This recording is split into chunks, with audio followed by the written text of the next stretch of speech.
नमस्कार दोस्तों, मैं शिवम आपके लिए लाया हूँ एक नया वीडियो जिसमें आज हम बात करने वाले हैं एक ऐसी इमरजेंसी सिचुएशन की कि आप कैसे फाइनेंशियल प्लानिंग करके रखें आपकी कोई भी इमरजेंसी सिचुएशन को फेस करने के लिए। तो चलिए आज हम इस वीडियो में बात करते हैं। तो सबसे पहले मैं आपसे एक रिक्वेस्ट करना चाहूँगा कि अगर आपने मेरा ये चैनल किक फॉर सक्सेस अभी तक सब्सक्राइब करके नहीं रखा है तो प्लीज़ इसे सब्सक्राइब कीजिए ताकि आपके पास मेरे सारे फाइनेंशियली अपडेट आप तक जल्दी से जल्दी पहुँच सकें। तो चलिए आज हम बात करते हैं कि जो पिछले 1 सालों में आप में से बहुत से ऐसे लोग हैं जिन्हें कोई फाइनेंशियल क्राइसिस का सामना करना पड़ रहा है। अब ये क्यों हो रहा है? तो इसका रीज़न है कि या तो उनकी इनकम लॉस हो रही है, उनके बिजनेस ऑपरेट नहीं हो पा रहे हैं या फिर उनके किसी फैमिली मेंबर का हेल्थ इश्यूज, और इन सब की वजह से उन्हें फंड को अरेंज करना पड़ रहा है। और जब वो फंड अरेंज कर रहे हैं तो वो कहीं ना कहीं अपने फाइनेंशियली बैलेंस से अनबैलेंस हो चुके हैं। तो आज हम इस वीडियो में ऐसे ही बात करेंगे कि आप कैसे इस सिचुएशन को ओवरकम करने के लिए पहले से ही अपने आप को प्रिपेयर कर सकते हैं। तो इसके लिए हमारी फाइनेंशियल प्लानिंग में एक कॉन्सेप्ट है, वो है इमरजेंसी फंड का। तो आप में से बहुत से ऐसे लोग भी होंगे कि जो इस इमरजेंसी फंड के बारे में जानकारी रखते होंगे और पहले से इसे मेंटेन भी करते चले आ रहे हैं। अब मैं आपको बता देना चाहता हूँ कि ऐसे लोग जो कि इससे अभी अनजान हैं वो क्या होता है इमरजेंसी फंड। तो इमरजेंसी फंड जो है वो एक फाइनेंशियल प्लानिंग है और एक कॉन्टिजेंट फंड होता है जिसमें कि आप अपना तिनका तिनका करके, मतलब रुपयों का तिनका तिनका करके एक ढेर बनाते हैं उस दिन के लिए कि जब आपको कोई इमरजेंसी सिचुएशन आ जाए तो आप उस फंड में से अपना पैसा निकाल कर उस सिचुएशन को फेस कर सकें और साथ में ही आपके जो फाइनेंशियल पोजीशन है उसको भी बैलेंस में मेंटेन कर पाएं। तो इसके लिए फाइनेंशियल प्लानिंग में इमरजेंसी फंड को हम लोग तैयार करते हैं।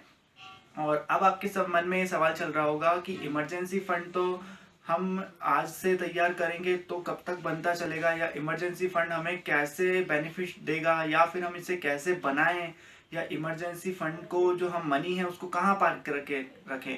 क्योंकि हमारे पास जो इमरजेंसी सिचुएशन है वो ऐसा तो नहीं है कि रोज रोज आती है। तो इसीलिए ये सभी सवालों का जवाब मैं आपको इस वीडियो में देने वाला हूँ।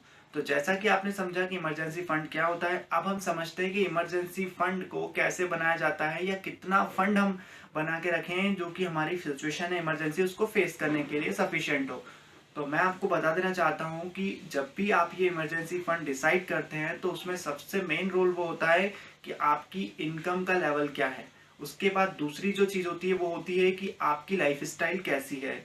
और तीसरी सबसे इम्पॉर्टेंट चीज़ ये है कि आपके ऊपर आपकी फैमिली में डिपेंडेंट पर्सन कितने हैं। और उसके बाद ये सब चीज़ें देखने के बाद आपको फोर्थ चीज़ ये नोटिस करनी है कि आपके फिक्स्ड हाउस होल्ड एक्सपेंडिचर कितने हैं, या फिर ईएमआईज क्या चल रही हैं आपकी, या ऐसे एक्सपेंसेस जो आपके फिक्स मंथली होते ही होते हैं। तो उन सभी को तैयार करके देख कर आप एक पैकेज बनाकर अपना उतना मंथली सेव करना चाहिए आपको।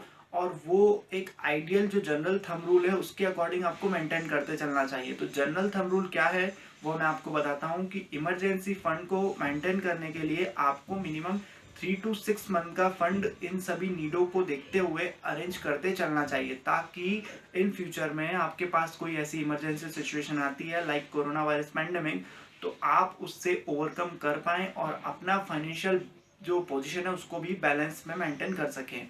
तो ये था हमारा इमरजेंसी फंड क्या होता है और इसे कितना मेंटेन करना चाहिए उसका जवाब।